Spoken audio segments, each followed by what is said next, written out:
Hello folks, it's Rich here. Seems like a while since we last spoke. So let's speak.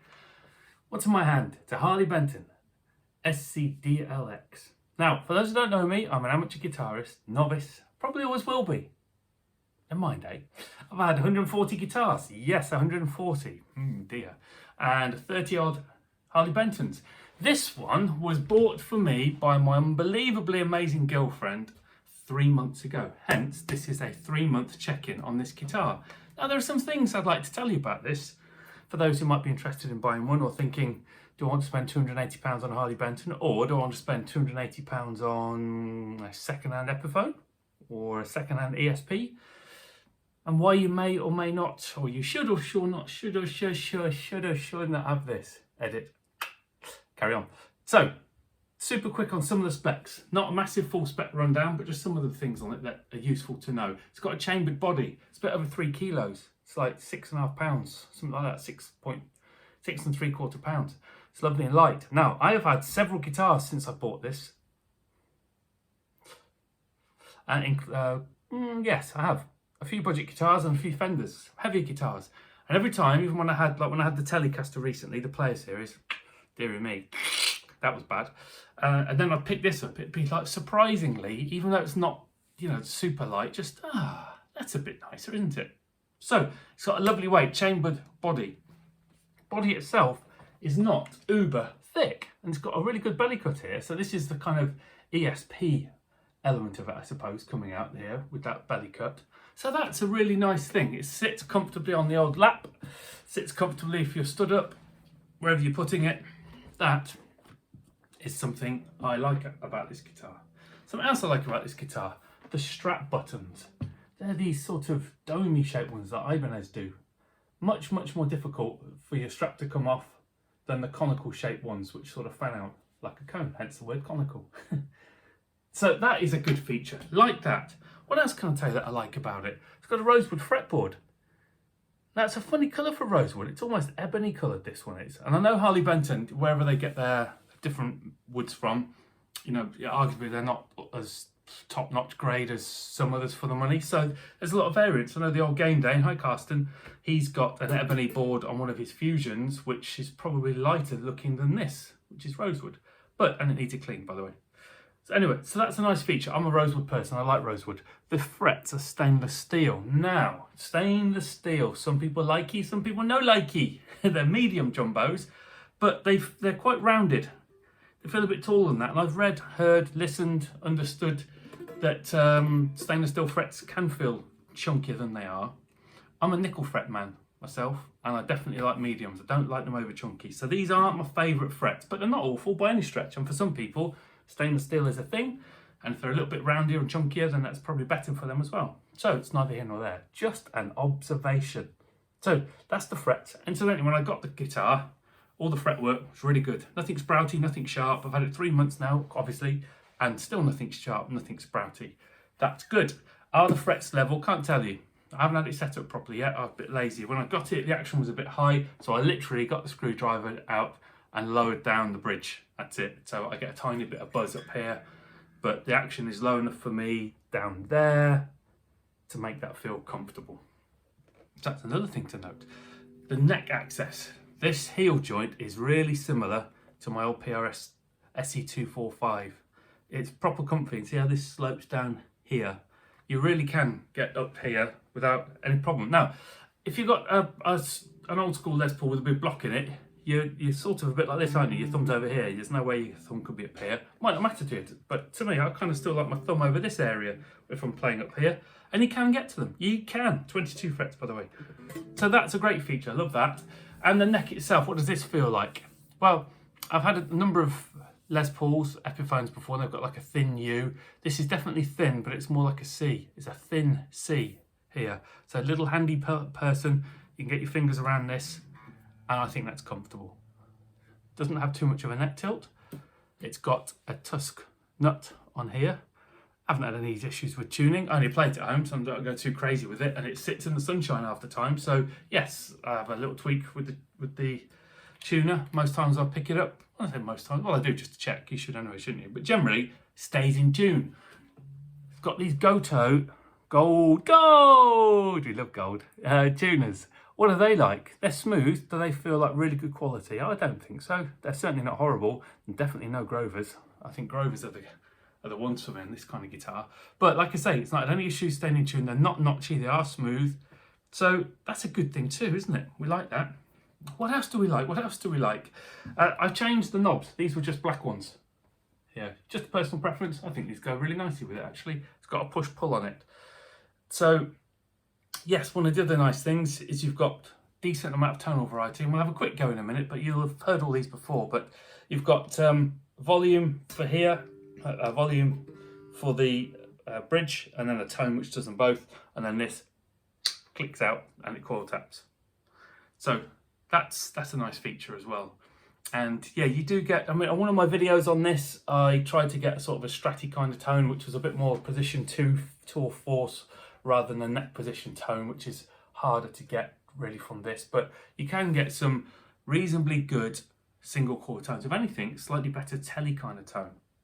So those are the good things, and there are many. Like I say, with the more expensive Fenders that I've been picking up recently, the Mexicans, I picked them up and then I put them down. Every time I pick this up, it's been reassuringly friendly. Nice and light and feels good. So yeah, punch above its weight, I would say.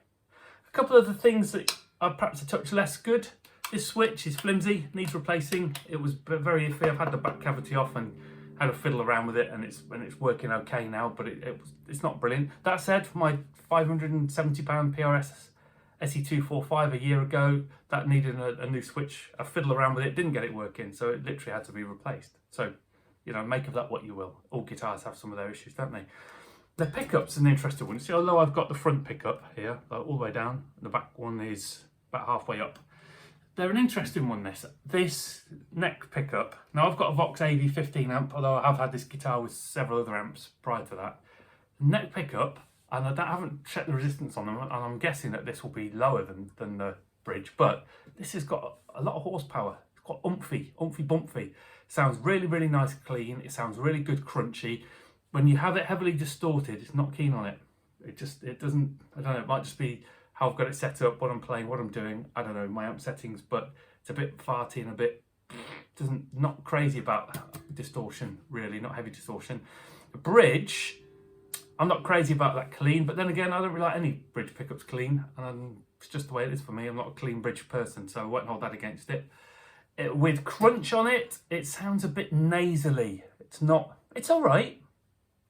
Not brilliant. It's a bit lacking somewhere. Hard to say where. But with heavy distortion on it, that's its favourite thing to be. So, the pickups are definitely better, in my opinion, than the Roswells on a lot of the Harley Bentons. They're a little bit clearer. They've got a bit more to them somehow. So we like that. But yeah, so that's just something to note on the pickups. I did take this cavity off. That is fully shielded, super clean wiring in there. Really good, actually. Full-size pots as well. So that's a win. So there's a lot to like about this guitar. And like I say, having picked up lots of other more expensive guitars of late and had a go on them, I'll keep coming back to this. And yeah, it just surprises me every time, really. I think that's lovely. This is just an iPhone that I'm recording through.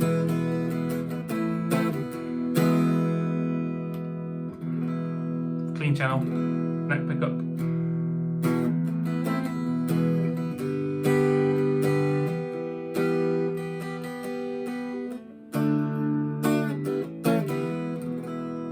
Resonant too. Maybe because the body's hollow, maybe because the guitar's just the way it is. Don't know. I'll split that, so I'll pop this bad boy out. Turn the volume up a little bit, it's a bit of volume drop.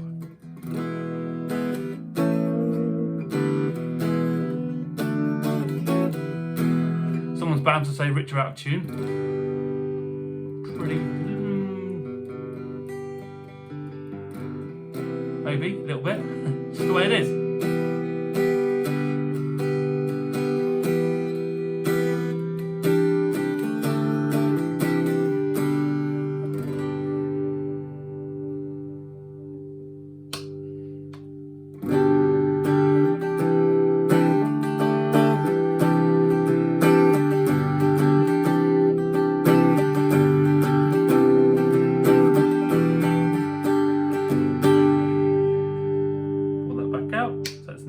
position.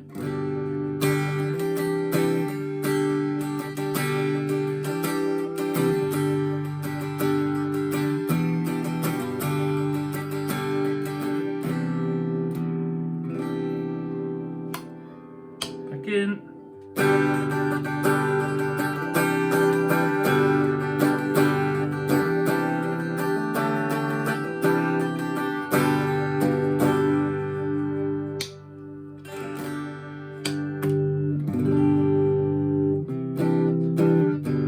Onto the neck. I've got the volume all the way up on the guitar, so the volume down a little bit on the amp.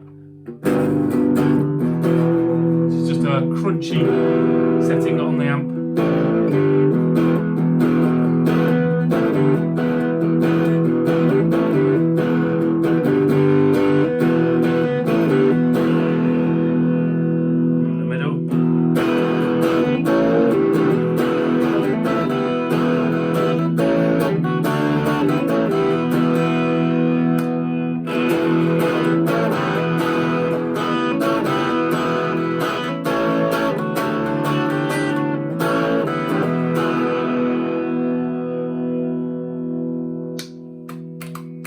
Split.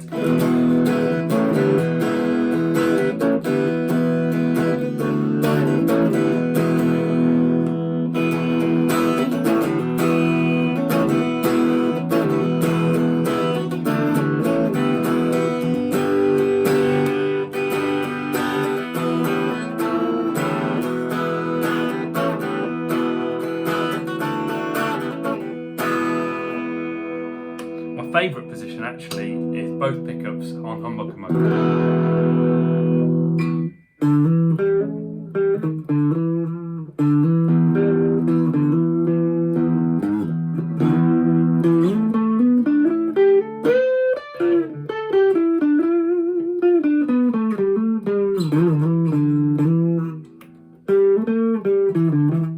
So if I put that back on the clean channel and put a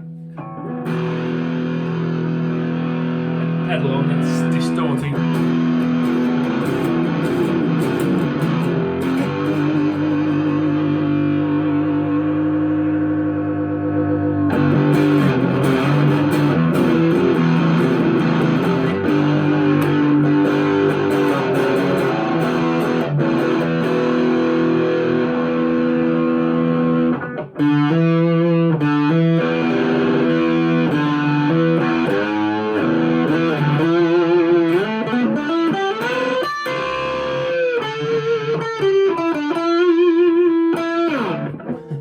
Sorry, neighbours. So anyway, sorry, that's 13 minutes long now. People are bored to tears, I know. The point is £280 here in the UK, or getting it from Thomann. It takes about 5 days to arrive if you order it from them. So if I ordered one of these, say Monday morning, like I don't know, say it's today, it'll be here on a Friday. It is worth £280 in my opinion. I'm not a gigging musician, so I don't know how it would hold up. Switch would need to go and pick up some personal preference. The wiring inside is good though. It's definitely worth the money. It's comfortable. You've got a wide variety of tones that you can get out of the guitar. The tone knob is reasonably effective as well, so you can go up and down and use the tone. And it's got some good tones, and it's just good to play. So yes, 3 months, brilliant guitar.